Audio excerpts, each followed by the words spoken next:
ನಮಸ್ಕಾರ ಸ್ನೇಹಿತರೆ, ನನ್ನ ಹೆಸರು ಶ್ರೀಕಾಂತ್. ನಾನು ಬೆಂಗಳೂರು ನಿವಾಸಿ. ನನ್ನದೇ ಒಂದು ಯೂಟ್ಯೂಬ್ ಚಾನಲ್ ಮಾಡಿದ್ದೀನಿ, ನಮ್ಮ ಶ್ರೀಕಾಂತ್ ಅಂತ. ಹಲವಾರು ಚಾನಲ್ ನೋಡಿರ್ಬೋದು. ಬಟ್ ಏನಾದರೂ ವಿಭಿನ್ನವಾಗಿ ಕನ್ನಡಿಗರಿಗೆ ಕನ್ನಡದ ಬಗ್ಗೆ ತಿಳಿಸ್ಕೊಡ್ಬೇಕು, ಮಾಹಿತಿ ಪುಸ್ತಕದ ಬಗ್ಗೆ ಮಾಹಿತಿ ತಿಳಿಸ್ಕೊಡ್ಬೇಕು ಅಂತ ಮನಸ್ಸಾಗಿ ಈ ಒಂದು ಚಾನಲ್ ಮಾಡಿದ್ದೀನಿ. ಹಲವಾರು ಪುಸ್ತಕಗಳನ್ನ ಓದ್ತಾ ಇದ್ದೀವಿ. ಅದರ ಅಂಶಗಳು, ಅದರೊಳಗಡೆ ಇರುವಂಥ ಒಂದು ಸಾರಸ್ವ ಅದನ್ನೆಲ್ಲ ತಿಳ್ಕೊಂಡು ನನಗೆ ಹೆಂಗೆ ಅನುಕೂಲ ಆಗಿದೆ ಅದರಿಂದ, ಮತ್ತು ನಿಮಗೆ ಹೆಂಗೆ ಅನುಕೂಲ ಆಗ್ಬೋದು ಅನ್ನೋದನ್ನು ನಾನೊಂದು ತಿಳಿಸ್ಕೊಡ್ತಾ ಇದ್ದೀನಿ. ನಾನು ಪ್ರತಿದಿನ ಒಂದೊಂದು ಪುಸ್ತಕನ ಪರಿಚಯ ಮಾಡಿಸ್ತಾ ಇರ್ತೀನಿ ನಿಮಗೆ.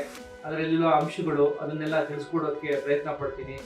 ನಿಮಗೂ ಯಾವುದಾನ ಪುಸ್ತಕಗಳು ಅದನ್ನು ಪರಿಚಯ ಮಾಡಿಕೊಡ್ಬೇಕು ಅಂತಿದ್ದರೆ ನನ್ನ ಯೂಟ್ಯೂಬ್ನ ಸಬ್ಸ್ಕ್ರೈಬ್ ಮಾಡಿಕೊಂಡು ಅದರಲ್ಲಿ ಕಮೆಂಟ್ ಹಾಕೋದ್ರ ಮುಖಾಂತರ ಆ ಪುಸ್ತಕಗಳನ್ನ ಪರಿಚಯ ಮಾಡ್ಕೊಳ್ಳೋಕ್ಕೆ ಅನುವು ಮಾಡಿಕೊಡ್ಬೋದು. ಆ ಪುಸ್ತಕದಿಂದ ನಮ್ಮ ಮಸ್ತಕ ಅಭಿವೃದ್ಧಿಯಾಗಿ ಒಂದು ಸಮಾಜಕ್ಕೆ ಒಂದು ಒಳ್ಳೆಯ ಸಂದೇಶ ಕೊಡುವಂಥ ಉದ್ದೇಶದಿಂದ ಈ ಚಾನಲ್ ಮಾಡಿದ್ದೀನಿ. ದಯವಿಟ್ಟು ಎಲ್ಲರೂ ಇದಕ್ಕೆ ಸಬ್ಸ್ಕ್ರೈಬ್ ಮಾಡಿಕೊಳ್ಳಿ. ನಿಮ್ಮ ಅಭಿಪ್ರಾಯ ಏನೇ ಇದ್ರೂ ತಿಳಿಸಿ. ನಾನು ನಿಮ್ಮ ನಮ್ಮ ಶ್ರೀಕಾಂತ್. ಧನ್ಯವಾದಗಳು.